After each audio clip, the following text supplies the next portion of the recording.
Hey guys, Anthony, 4x4 Diesel. We've got the diff center out of the Hilux here, as promised. I haven't got a lot of time to muck around with this, but we'll show you a bit of the information, something to help. The first thing we do before we pull anything apart is mark everything. So the end caps here, all right, we've put a couple little marks there. You may or may not see them, but I like to put like a pin punch mark, something that can't rub off, not just paint. Two on one side, one on the other sort of thing, you know, and matching up so we know, because these must go exactly back how they were before. Well, that's what I want anyway. So that's one of the things we mark. The other one's going to be, we're going to mark these also with some paint so we know what position it's in, because I'm just curious. The new Trutrac that's going in, we've got some new bearings there, but these could even be Koyos and everything be the same and with no wear. The other thing we're doing, we're just measuring the backlash, which I think is meant to be, I haven't looked it up, but I reckon it's about 0.2. And we've taken a measurement in 4 places using the dial gauge indicator. Dial indicator, thank you. Probably even says it on the thing here. No, it doesn't actually. The dial indicator, and we've taken a measurement in a few places, about 4, and we saw the lowest 0.16, averaging about 0.17, 0.18 sort of thing. So we'll call it 0.18, I think. We can take a few more measurements, but it's not that imperative. And that's what we're reusing the crown wheel and the pinion. The pinion we're not touching. The crown wheel is going to go into the new carrier. So we just want to set it up exactly how it was before, and we'll just recheck all these tooth markings afterwards. Happy days. So what we're going to do next is, now that we've got those measurements, we're going to put some paint marks on here. We're going to clean the oil, put some paint, just so we know what's what, because paint won't hurt anything. And we're going to pull it all out and pull it all apart. So let's get to it. So what do you got there, mate? That's a nice scriber you got there. That looks like, that's a command piston from a full DLC injector. Nice one. Now it's a scriber. Okay, let's scribe some marks there, just so we know. We just like to know our starting position. So we're going to put some marks there. Right, so now we've just changed the orientation. We've opened up the locking device in preparation. We've removed the adjuster and we're going to remove the bolt. We're going to try and do one bearing cap, so then the adjustment over this side should stay the same. And, you know, it might just cut some corners and trying to make a quicker, easier process. If not, we'll just have to adjust it all up anyway. So we're going to remove these 2 bolts to take that bearing cap off. So we've just removed those caps. You can see the adjuster here.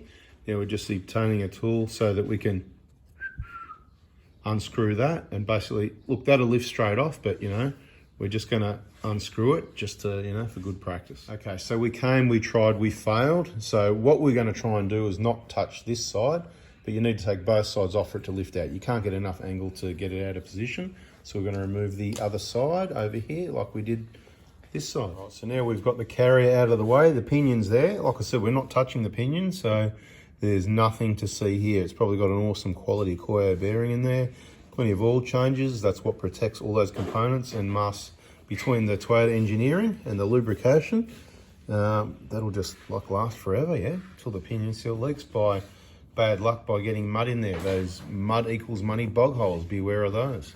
So yeah, pretty grotty in here. Could probably do with some more oil changes from what I can see here. More oil changes, please. So that's why we made a head start, flattened out these locking tabs. Now we're going to use the gun and we're going to take all these bolts out so we can remove the crown wheel, or ring gear a lot of people call it, from the carrier. So we've taken the bolts out, now we're just giving it, slowly working it. You can see the gap opening up, and that ring gear will drop off shortly. Crown wheel, crown wheel, crown wheel. People call it a ring gear, it's confusing, you know? Crown wheel. Yeah. Some people call it sun gear. Oh, there it is. What did that take? A minute? Probably 2 minutes? 2 minutes of tapping, and there it is, right? Let's have a look at everything here. Beautiful. We've cleaned this all up with brake cleaner to make sure the threads are Mickey Mouse. We've given all the surfaces a nice flat file, and we're going to run the bolts through to make sure they bottom out. Clean threads all the way, and we're going to use Loctite to make sure they don't come out with the 95 Newton meters. All right, so here we are. I think somewhere it said discard these, but I don't care. I'm reusing them because I don't see that they're in the way. They're OE and they're locking tabs. We've also used Loctite. They're torque to specification, about 9,500 Newton meters, somewhere there. 95, 100, whatever. I don't care, somewhere there. About that. A lot of people would probably just hit it with a rattle gun or whatever. Anyway, so they're done. Loctite, they're on. Yeah, we're just pressing the bearing on, mate. Go for it.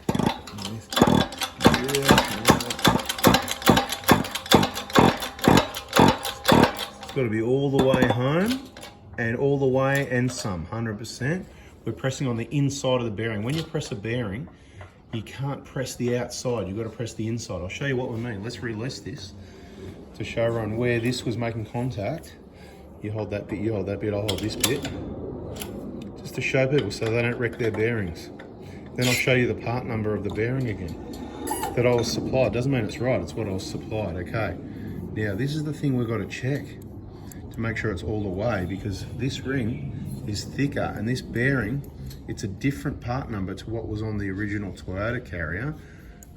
It's got the same inside and outside diameter, outside and inside, but it's a little bit, what was it, about a millimetre? Do you remember the half a millimetre thinner? I was at 1.5, but anyway. So now we need to make sure that that's where you got to press on that, you know. Most people know what I'm talking about. Anyway, we're going to continue on with it. So I've read a few instructions. You know, disclaimer, I'm no diff expert. I'm not even a beginner L-plate diff expert, but I read a few things around. I did, you know, we learned all this at trade school, but that was what, 30, how many years ago? Something like that anyway. Unless you do it, you forget. Now, somewhere said discard these. I think I know why, because once you bend them, when you bend them back, they break. So any that looked in question, I snapped them off like that one. I just bent it back and forward till it was gone, because I don't want any of these falling off in the diff. See, important information. So you can discard those, but I like the security of the locking tabs, but we've got Loctite on there anyway. So it's kind of one or the other, but the Loctite is the backup plan for if these end up breaking off, you've got, say you break both of those, because they don't like being bent, then you've got the backup of the Loctite. Now, one of the issues is when you want to press these bearings on, you want to sit this in a flat surface. Again, I don't want to sit this flat on the press and press on the rollers or the cage.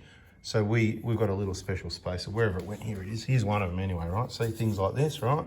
That sits anywhere here, either on the assembly itself or the inner part of the bearing, or you can put it on this area here, but these were sitting higher than there, which is why they can cause some problems. But doing the other side was fine. Anyway, it's all back together. We're going to put some oil in the bearings. We're going to drop it in the case and have a play around with the adjustment, get the backlash back to what it's meant to be, what it was before, because we're reusing the pinion and the crown wheel. So we'll just set it back up how it was before.